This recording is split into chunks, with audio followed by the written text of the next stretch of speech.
And it took me 2 times to get past that. My forearm is like really stiff from pushing the button so much.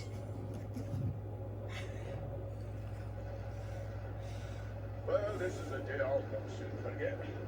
I've seen a few things in my time, but I've not flown on an eagle's back till today. Well, now that it's a bit easier to talk, let me thank you properly for saving our lives and bid you welcome to Nordenbad, our home. Nordfrey's father, the Lord Goran, will want to speak with you. Nordfrey's gone ahead to report on the Gundabad raid and to tell him about everything you did for us. I'm pleased to make the acquaintance of a fellow dwarf, but between the fighting and traveling and all, I don't think we got your name. Oh, confound me for an old fool. Bruni, son of Bane, at your service and your families. I'm captain of the Nordenbad Guard and a servant of Lord Goran. We traveled east a long way over many mountain peaks to get here. But where in Middle-earth are we exactly? Aye, it's east you've come. Clean over the Misty Mountains and along the length of the Grey Mountains. You've left the land of Eriador behind. You're on the northern edge of the land of Romania now.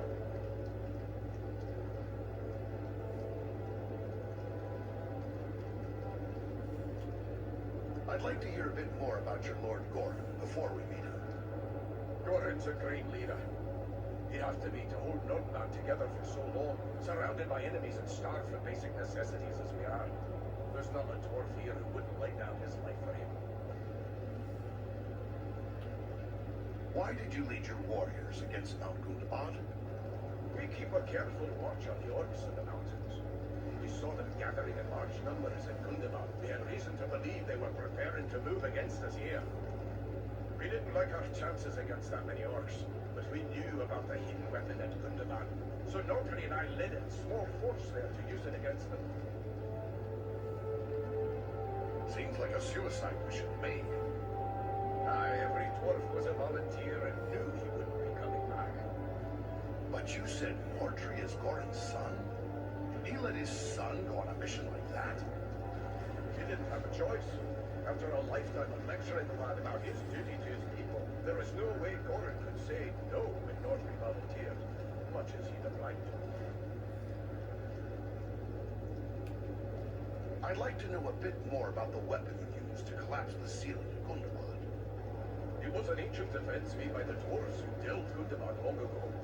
Nobody understood the furnaces of stone better than the dwarves of old, and they knew that just the right sound can cause solid stone to split. They used that knowledge to build a defense against any enemy who might force their way past the gates of their home. But Mount Gundabad has been in the hands of the orcs for centuries. How did you know about so ancient a weapon? Aye, it's been in the hands of the orcs for many a year, but not straight through. I was only a lad when my people fought a great war against the orcs, when my father helped sack Gundabad. He was one of the stoneworkers who found the weapon. It made a big impression on him, and he told me the tale so many times I was sure I could find the thing and use it against the orcs. But how could you be certain it would still work after all those centuries? We didn't. The whole thing was a gamble. Luckily, it paid off.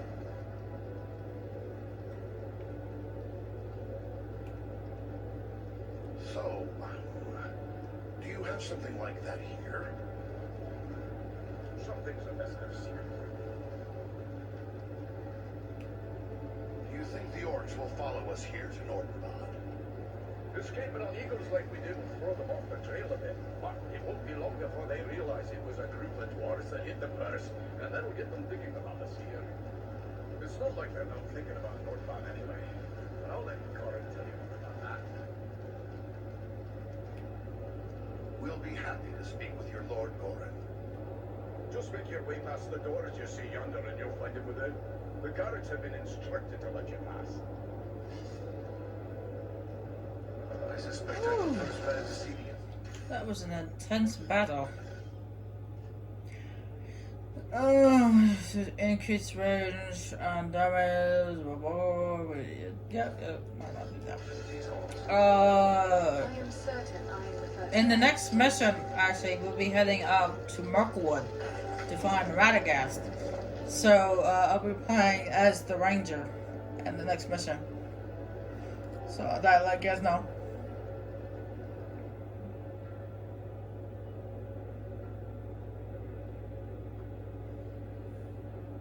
Here, sire, those I spoke of. Allow me to present to kinsmen, Farn of Erebor, and also Andriel and Eridan, his companions. We succeeded in our task, and I live to tell of it, thanks only to their aid. You are most welcome here, kinsmen, and no less so your companions, be they man, elf, or eagle.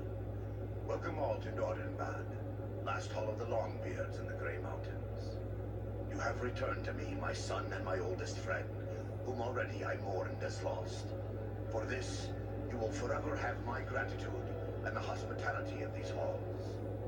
Know that this is not something lightly given, for never before have we allowed any but our own folk to pass these gates, and no eyes have gazed upon the hidden lake of the Zanzaram, save those of our close kindred. And for what you have done, I will gladly lay aside our ancient oath of secrecy. You are fellow Longbeards. Then we truly are kin. I didn't know any of our folks still dwelt in the Grey Mountains.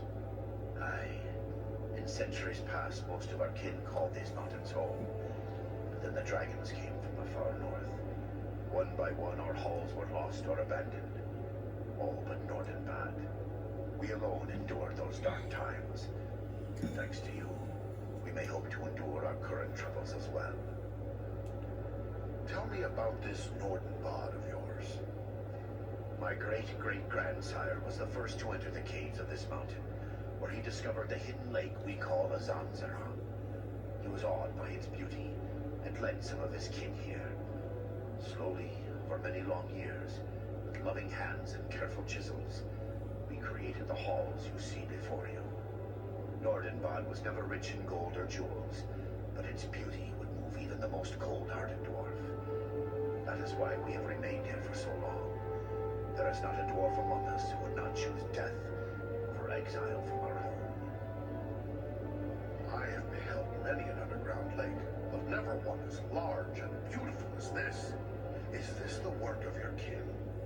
Nay, my ancestors discovered Azanzaram even as you see it. We have worked with care to enhance what we found. A chip here, a tap there, fashioning bridges, halls, and tunnels. But always, we have taken care to preserve the great gift we were given. Many orcs were slain at Gundabad, and that's work well done. But a lot of good dwarves died too. Couldn't you have just trusted these strong walls to defend you? Were we dealing with the host of Gundabad alone, we would have done just that. We have repulsed many orc attacks in the past, but this time their numbers were far too great. Orcs and goblins have been pouring into Gundabad from every pit and cave in the north. We struck them a heavy blow. But even so, we'll still be hard-pressed if they move against us here. Now you know why my people were at Gundabad, but I cannot help but wonder what brought the three of you there. We were seeking a servant of the enemy, a man known as Agandar. Agandar. We are familiar with that one. Curse is Blackheart. He appeared before our gates some weeks past and called us to parley in the name of Sauron the Great, so he said. What did the snake have to say? He demanded that we yield ourselves up to the mercy of Sauron, as if there was any mercy in the Dark Lord. He lays claim to Nordenbad, telling us if we turn over our halls and riches without a fight, our lives will be spared, and we will be free to seek a new home elsewhere. Of course, we would have nothing of that. When we defied him, he grew wrathful, threatening us with the fiery doom that overtook our ancestors. I doubt Agandauer is one to appreciate the beauty of Nordenbad. What's he after, do you think? Gold and jewels? Nay, Nordenbad provides for our needs, but never have we considered it rich, save in beauty. I fear he may have allied himself with the dragon Orgast who dwells in these parts. With such a beast at his command, we would have little hope of resisting him. Dragons, curse them all. But could even Agandauer persuade a dragon to do his will? Perhaps not on his own account, but if he speaks for the Dark Lord, even Orgast would think twice before offending him. Dragons are wicked creatures, and their greed knows no bounds. Agandauer only has to name the right price. Then would it not be best to destroy this dragon before it can be used as a weapon? Well, destroy Orgast, If only it were that simple. The attack on Gundabad would be a peaceful stroll around the lake in comparison. If it were so easy to slay dragons, there would be many more dwarves still dwelling in these mountains. Urgost has never taken notice of us before. We rather hoped he would stay that way. They say it does not pay to leave a live dragon out of your calculations if you live near one. And we cannot allow Agandar to gain such a powerful ally. Aye, better go after it before it comes after us. Where can we find Urgost? They do not lack for courage, I will grant you. Yet we know not where the dragon dwells. No dwarf has discovered his lair and lived to tell of it. Perhaps Radagast knows this secret, or can discover it. Seems there is little that happens in Wilderland that escapes his notice. And who is Radagast? Radagast the Brown. He is a wizard, a master of birds and beasts. He keeps to himself mostly, but he's a decent enough sort. As long as you mean no harm to the wild creatures he befriends. He dwells within the forest of Mirkwood, away to the south. Perhaps your companion Belleround would know where to find him, for it is said that Radagast is a friend to the Lord of Eagles himself. We should travel to Mirkwood. If Radagast knows as much as you say, it is certain to be worthwhile. Indeed. But before you set out, please accept a token of our gratitude. Seek out my steward Galar. I've instructed him to open our vaults to you. I believe you may find something within that will be of service in the days ahead. Many deeds, great and small. Ah, there's a view that would move the heart of any dwarf. It's marvelous. It is beautiful.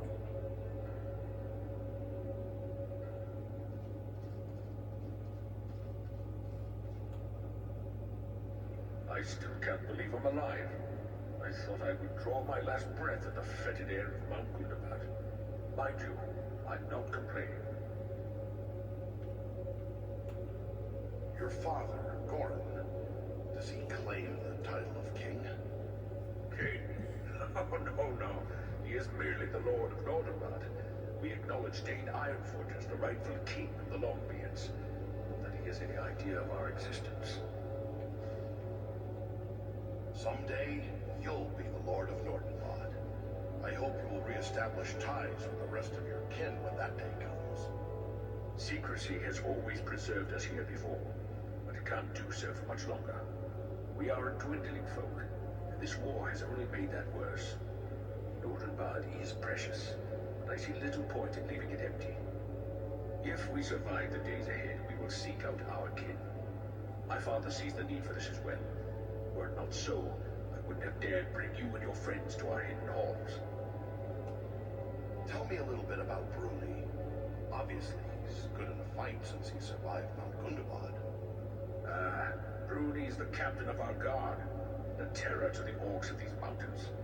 He's been my father's best friend since long before I was born, and he taught me how to wield an axe, and what it means to serve. I gather you've been in Mirkwood before? I've been around it a lot more than in it, and that suits me just fine. I don't care for that wood. Don't know how anyone could. But I've often traveled to the eaves of the forest to trade with the Bjornings who live thereabout. It was on such a trading venture that I happened to meet Radagast. What do you think of our chances against Urgost? It's not that I doubt your courage and skill, and I'd be mighty glad to no longer have a dragon as a neighbor. But truthfully, I wonder if anyone can overcome such a beast. I just hope your luck proves equal to your daring. Farewell, Nordri. There was a question there that disappeared after I started talking about his father. I trust you're enjoying your time here at Nordenbad. Good luck with whatever befalls. Farewell, kinsman. But then it disappeared again. Okay. I should have asked that before I started talking about his dad, but oh wow. Alright, this guy right here is the Lord Stewart. He's not exactly the nicest person on the planet, but he's very grumpy. He's a very grumpy fellow. So you're the stranger from Erebor. You look like a proper dwarven spider, I guess. Now that you know we're here, I suppose we'll be overrun with distant ken coming to gawk at our lake. Are you here to buy something? I've an excellent stock of the best Nordenbad craftwork, so speak up. Time's a wasted. Your welcome leaves something to be desired, kinsman. Why the sour mood? Well, let's see. We've got an orc army growing, a dragon hungry for dwarf snacks, and one of Sauron's lieutenants making threats. Pardon me while I break out in a song and dance. Now see here, I need to do some business, so how's about you buy something before I get downright grumpy? It must be hard to find trade goods when you're hidden away in this place. We've had a rough time of it here, I won't deny it. Mostly we managed to trade with the Bjornings, the men who live down south of us in the vales of the Anduin. They're good use for our metalwork, and they bring us foodstuffs in return. Otherwise, there'd be mushrooms for breakfast, mushrooms for lunch, and mushrooms for dinner. You wouldn't believe how many ways we've learned to cook mushrooms. That's enough jabbering. If you're not going to buy something, let me get back to my work. See here, Goran himself sent me. He said to talk to his steward and choose something as a token of his gratitude. Yes, yes. He may have mentioned it to me. It was rather too generous of him. Not that I don't appreciate what you did, but how does he expect me to increase our wealth by giving our best work away? Well, here you go. Take your pick. Like I said, he's a very grumpy fellow. Anyway, let's see what we got here. That's pretty good. It's pretty good. You know what? Since I'll be playing as the ranger next, I'll choose done.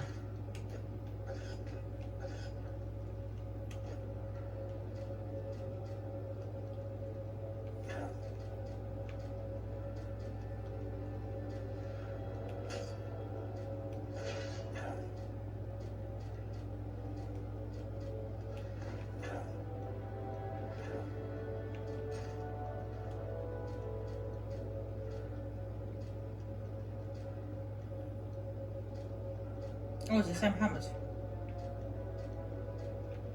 Yeah, there's no use buying stuff from him. I'm not playing as him in the next round. Or next mission, so. Ah, you must be foreign. Our distant kin from the Lonely Mountain. Word of you has spread like a beard on fire. Well, this is a rare treat. I hope all your folk are such fierce warriors. The enemy will feel your blows for a long time to come. So, how can I help you today? Keeping a place like this secret for so long, well, I can't help but wonder if you found something too valuable to speak of. Mithril, let's say? Aye, we've no such wealth as mithril here. Not that I haven't dreamt of finding a vein of true silver. I work iron and a bit of ordinary silver or gold. A few gems here and there. Mostly we hide to escape the notice of the dragons. Bad blood between dwarves and dragons as well, you know. And then there's all the orcs. Ah, but I dream of a day when we could trade for finer goods. I've been working on a silver belt studded with crystal, with a special mount for the gem I crave above all others. The gem that comes from no mine. What dwarf doesn't have a love for that treasure? It's pearls you speak of. Pearls! The most perfect and beautiful of precious things. How they glimmer and gleam. I've hoarded a small handful of white pearls, but even those won't satisfy me for this belt. My dream of perfection is nothing less than the fabled Black Pearl. I've heard rumor of them, but I fear I'll never see one. Leave it to me, kinsman. If there's a black pearl to be found in these parts, I'll bring it to you. Mighty good of you. You'll find me generous should you return. I mean, when you return. Anything else I can do for you? Ah, I'd know that smell anywhere. You've singed your beard. What? Hard to be a smith without getting a few sparks in your beard. What do you expect when you're working with a hammer and forge and hot metal? They've taken to calling me Burry Burntbeard. Used to have a beard down to my belt. Well, Shorter is safer. Long as you keep a bucket of water handy, there's nothing to worry about.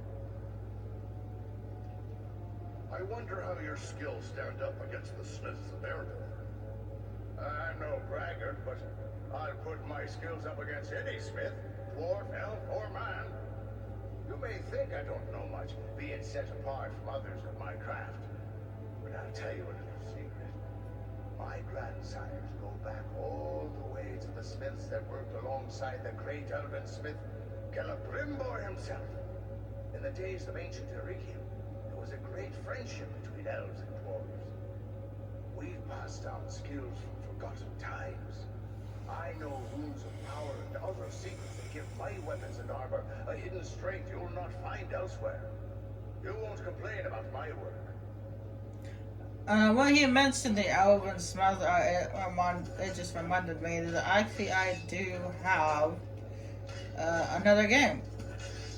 I do have another Lord of the Rings based game.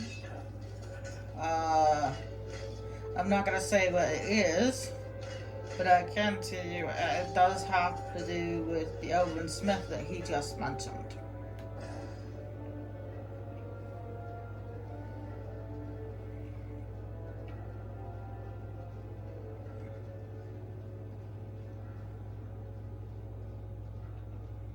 Nobody shapes stone like a dwarf.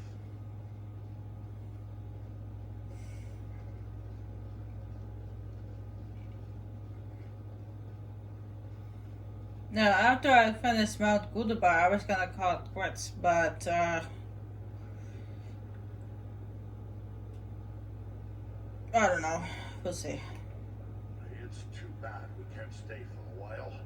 It's been too long since I enjoyed real dwarven hospitality.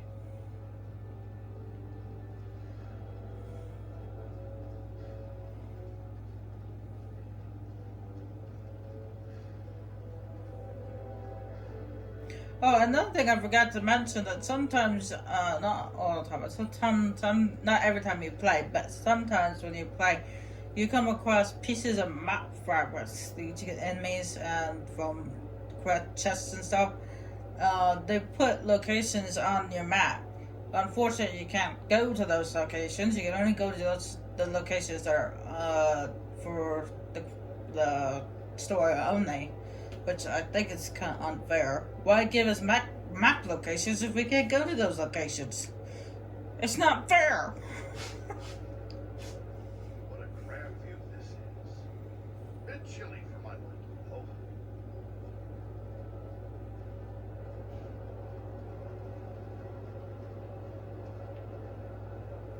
Mirkwood is a place I prefer to fly over, not into, but we are ready to go.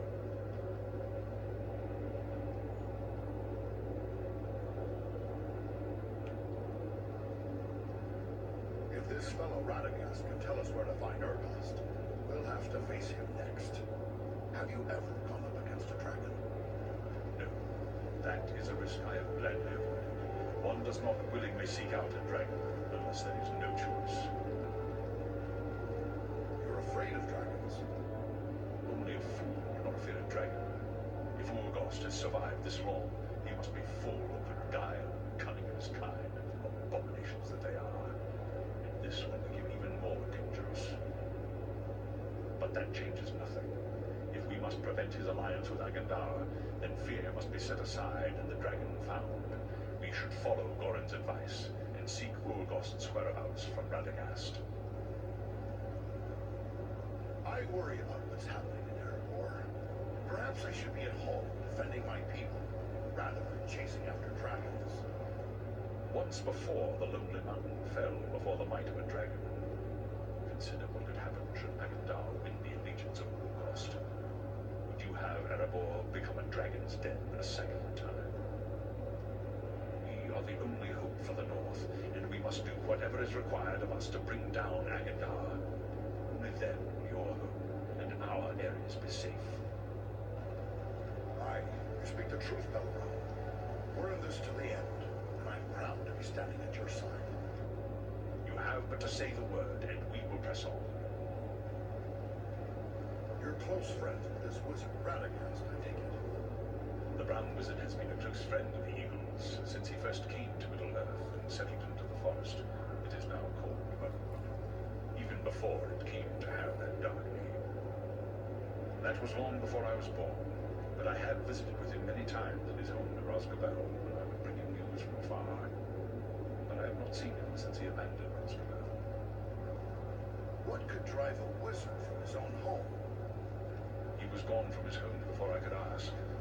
But there has been a growing threat of darkness in the south. I believe Roscabel is no longer safe, even for a wizard. But fear not. I know Radagast's favored places in the north of Mirkwood. We will find him, or I will bring you to a place you are likely to find him at the very least. Then it looks like we have to head for Mirkwood. We will be ready. Alright, before I decide to move on or just quit, I need to go to the little girl's room. I'll be right back.